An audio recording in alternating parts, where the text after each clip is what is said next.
tingkatkan semangat kita beribadah pada Allah Subhanahu wa taala. Maka saya ajak Bapak Ibu semua, sudah jangan fokus di dapur ibu-ibu ya. Ya. Bapak juga jangan fokus terlalu di kantor ngejar THR, ngejar bonus overtime ya. Adik-adik pun jangan fokus bermain. Kita fokus mengejar satu malam yang lebih baik dibanding 1000 bulan. Apa namanya, Dek? Masya Allah. Kalau kita beribadah di malam itu, Lailatul khairun min alfi syahrin. Kata itu kasir gini. Teman-teman semua biar antum lebih bersemangat ya, ngejar Lailatul Qadar.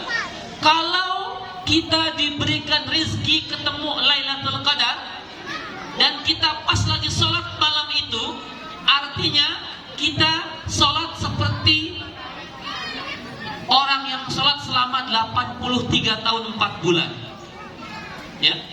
Adik-adik kalau sholat berapa lama? 1 menit. Oh, cepat sekali.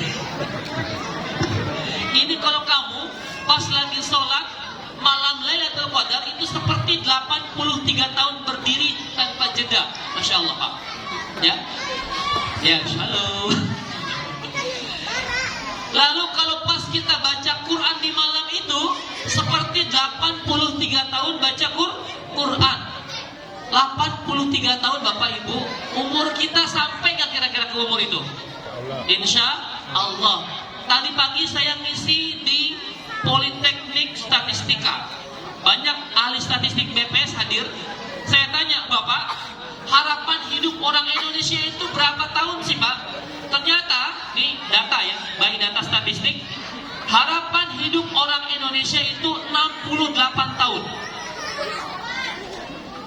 Jadi umur orang Indonesia itu rata-rata di 68 tahun.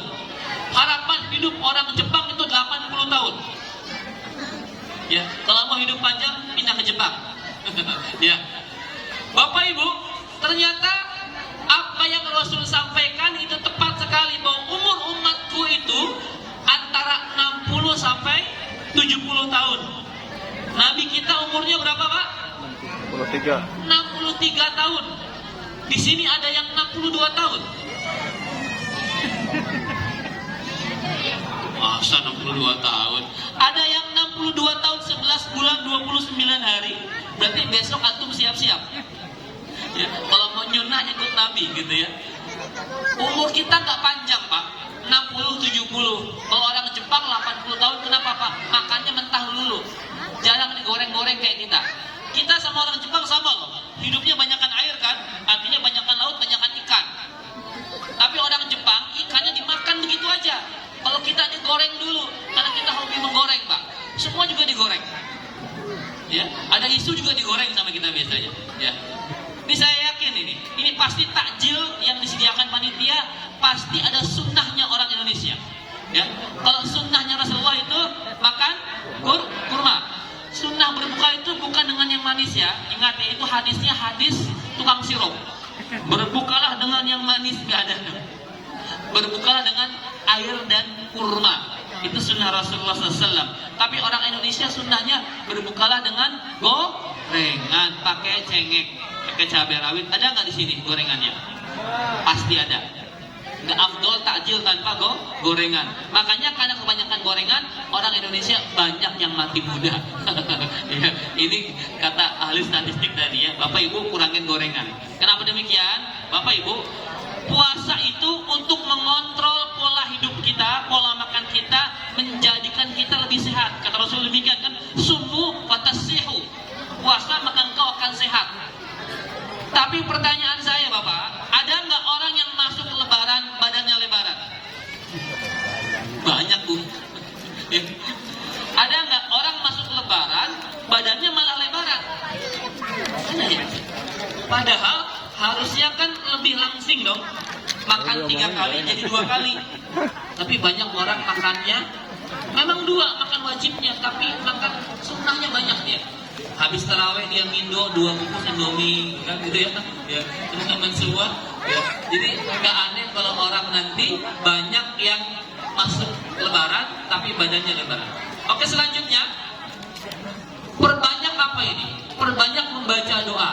Adik-adik, Bapak Ibu sekalian, ikuti sama saya sama-sama doa yang Rasul ajarkan ketika kita pengen banget dapat yang namanya Lailatul Qadar. Bismillahirrahmanirrahim. Bismillahirrahmanirrahim. Allahumma innaka afuwun tuhibbul afwa fa'fu anna. Ya, kalau sendirian fa'fu anni, kalau rame-rame fa'fu anna. Ustaz, boleh nggak ditambah karimnya? Boleh. Allahumma innaka afuwun karim tuhibbul afwa fa'fu anna, ya karim, monggo silakan. Tapi redaksi aslinya Allahumma innaka afuwun tuhibbul afwa fa'fu anni, kata Rasulullah. Ya, perbanyak baca doa menghajat Lailatul Qadar. Yang ketiga, Bapak Ibu sekalian, saya kayak dikejar-kejar orang. Yang ketiga, saya minta Bapak Ibu segera menuntaskan nanti permasalahan zakat yang dihaulkan tahun ini. Banyak orang menjatuhkan haulnya di Ramadan ya, termasuk mungkin Bapak Ibu semua. Kenapa demikian? Cerdas mereka, tahu bahwa kalau bayar zakatnya pas Ramadan itu pahalanya double. Ya, selesaikan semua permasalahan itu, semoga nanti setelah Ramadan harta kita bersih semua. Selanjutnya, ada yang mudik di sini? Ada yang mudik? Banyak. Silahkan mudik, saya nggak melarang. Tapi kalau dikira-kira kondisinya memberatkan Anda untuk ibadah, saran saya, kalau boleh saran, mungkin nggak adain. Karena saya khawatir beberapa tahun lalu banyak orang iktikaf di jalan tol, Pak. Iktikaf di jalan tol sama di rest area. Ya, jadi kalau bisa mudiknya dipercepat atau ditunda setelah karena apa? Jangan sampai ibadah kita di 10 malam terakhir terganggu. Yang terakhir, nah ini penting. Bagaimana nanti kita setelah Ramadan?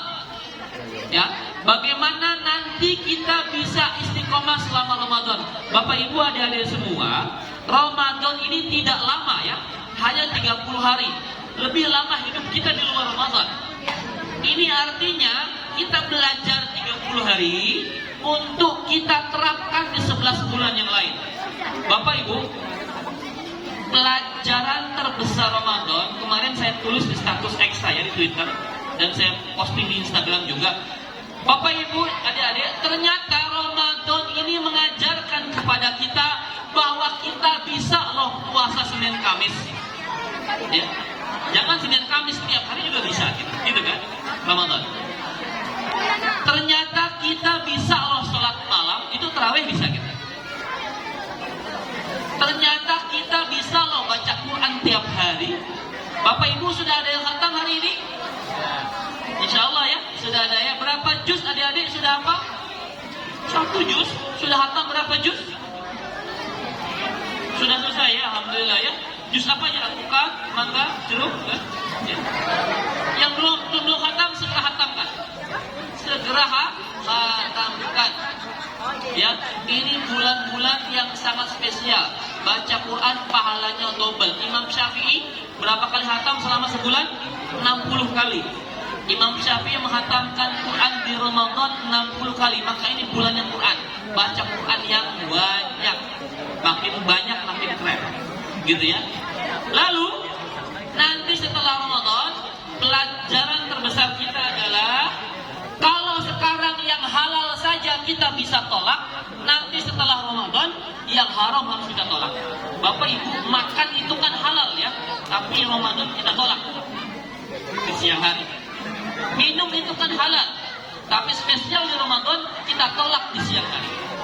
Berhubungan suami istri itu halal, tapi kita tolak di siang hari. Artinya nanti setelah Ramadan, Bapak Ibu sekalian, yuk sama-sama kita jauhi hal-hal yang haram.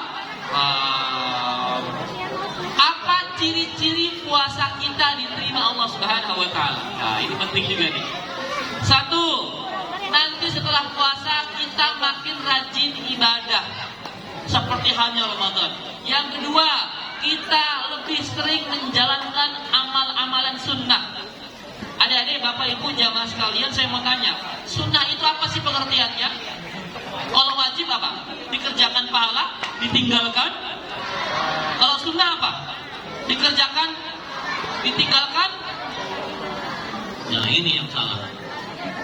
Ternyata dari zaman kita TK, SD, SMP, SMA, kuliah, sunnah yang diajarkan guru kita itu dikerjakan pahala, ditinggalkan tidak apa-apa. Karena tidak apa-apa ini, kamu kenapa tidak qobliyah, ba'diyah?